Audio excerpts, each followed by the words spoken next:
میرے دوستو، انسان کو کل عقل بھی مل جائے تو پھر بھی اللہ کی حکمت کا وہ احاطہ نہیں کر سکتا۔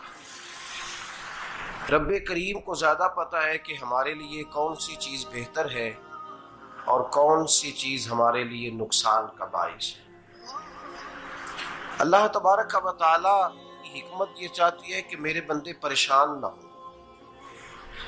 رب یہ چاہتا ہے کہ میرے بندے کسی جگہ پہ بھی دقت اور پریشانی کا شکار نہ ہو، تو اللہ تبارک و تعالی نے راہ اعتدال اختیار کرنے کا حکم ارشاد فرمایا کہ تم اعتدال کے رستوں پہ چلو، معتدل زندگی گزارو،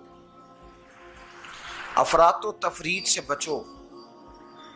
آج جس معاشرے میں ہم وقت گزار رہے ہیں، اس معاشرے میں ہم اس بات کو سمجھنے سے قاصر ہیں کہ اصل ہمارا مسئلہ کیا ہے۔ ہمارا اصل جو مسئلہ ہے اس کی شناخت ہمیں کیسے ہوگی اور ہم پھر اس تک رسائی کس انداز میں حاصل کر پائیں۔ ہم ہمیشہ اپنی آمدن بڑھانے کے چکر میں رہتے ہیں، ایک کام اور شروع کر لیں، پارٹ ٹائم جاب شروع کر لیں، کوئی سائیڈ بزنس اس کا آغاز کر لیں۔ ہماری جو دوڑ لگی ہوئی ہے وہ لگی ہے کام بڑھانے میں، آمدن بڑھانے میں، حالانکہ اسلام ہمیں یہ کہتا ہے کہ تو آمدن بڑھانے کے چکر میں نہ پڑ، اصل بات یہ ہے کہ تو اپنے خرچے کنٹرول کر۔ تنگ انسان وہ نہیں ہوتا جس کی آمدن تھوڑی ہوتی ہے، یہ توجہ کیجیے گا میری بات، یہ قیمتی بات ہے اور گفتگو ساری کا لب لباب ہے۔ تنگ بندہ وہ نہیں ہوتا جس کی آمدن تھوڑی ہوتی ہے، اصل پریشان وہ ہوتا ہے جس کے خرچے زیادہ ہوتے ہیں۔ اور ہمارا جو روزمرہ کا نقصان ہو رہا ہے نا، وہ آمدن کے معاملات میں نہیں ہو رہا۔ بنیادی نقص جو واقعہ ہو رہا ہے وہ یہ ہے کہ ہمارے اخراجات زیادہ ہیں، اور وہ اخراجات کسی اور نے نہیں بڑھائے، وہ خرچے ہم نے خود بڑھا لیے ہیں اور اب ہمیں اس کا نقصان بھگتنا پڑ رہا ہے۔ اور اگر آپ صحیح معنوں میں ٹٹولیں تو جو بہت امیر لوگ ہیں وہ تو ان خرچوں سے بچ گئے۔ میں نے بہت سارے ایسے ختمات میں شرکت کی ہے، میں بہت ساری ایسی جگہوں پہ گیا ہوں کہ جہاں لوگوں نے بڑا مختصر سا ختم دلایا ہے تو ہو گیا ہے ختم۔ ختم کے معاملے میں کب کسی نے پابندی لگائی ہے کہ اس میں 200 آدمی شریک ہوگا تو تب یہ سال ثواب صحیح ہو سکے گا؟ کون کہتا ہے؟ یا شادی کے موقع پر اگر سارے بہن بھائیوں کو نہ بلایا گیا تو میری شادی پایہ تکمیل تک نہیں پہنچے گی، اس میں برکت نہیں ہوگی، یہ کس نے فتویٰ دیا ہے؟ معتدل زندگی کا اسلام حکم دیتا ہے۔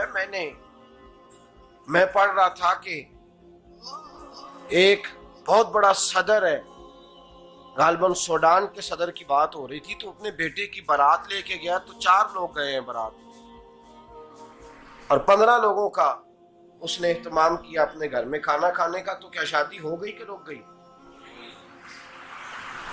تو بھائی راگ الاپنا اس بات کا کہ بڑی پریشانی ہے، کوئی سائیڈ بزنس شروع کیا جائے فلان جگہ فلان جگہ فلان جگہ، تو اصل معاملہ یہ ہے کہ پہلے ایک بندہ کماتا ہے تو پھر بھی گھر ہی چلتا ہے، پھر بڑا بیٹا ساتھ شامل ہوتا ہے تو پھر بھی گھر ہی چلتا ہے، پھر منجلا بیٹا شامل ہوتا ہے تو پھر بھی گھر ہی چلتا ہے۔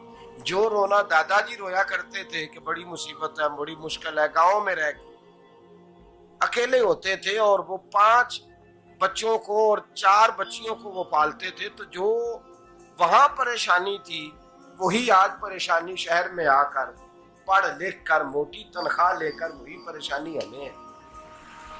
تو میں جس نتیجے پہ پہنچا ہوں اس کو پڑھ کے، قرآن مجید کی چند آیات کو دیکھ کر اور اس مفہوم کی جو حدیثیں کتب احادیث میں پائی جاتی ہیں اور ہمارے بزرگوں نے ہمیں جو مزاج اس حوالے سے دیا ہے، میں اس نتیجے پہ پہنچا ہوں کہ مسئلہ آمدن کا نہیں، مسئلہ خرچے کا ہے۔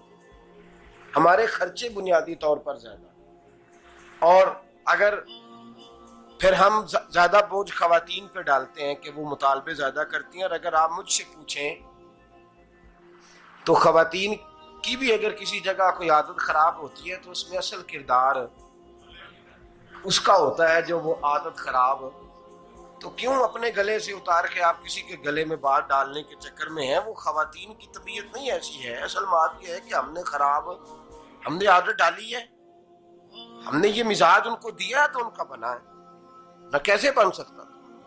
تو اعتدال جب تک زندگی میں نہیں ہوتا، پانی پیاس بجھاتا ہے لیکن ایک گلاس ہی ہو تو پیاس بجھاتا ہے، بالٹی کو منہ کو لگائے گا تو کپڑے بھگو دے گا اس کے.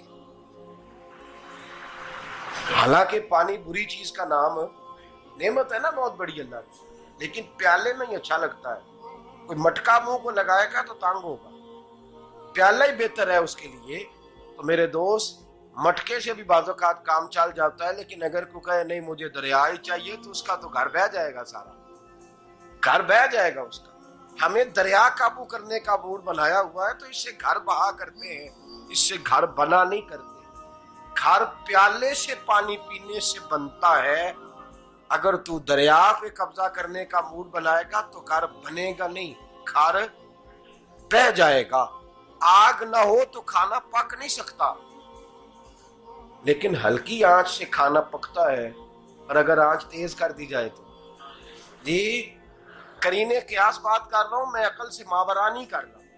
قرینے قیاس سمجھانے کے لیے مثالیں دے رہا ہوں.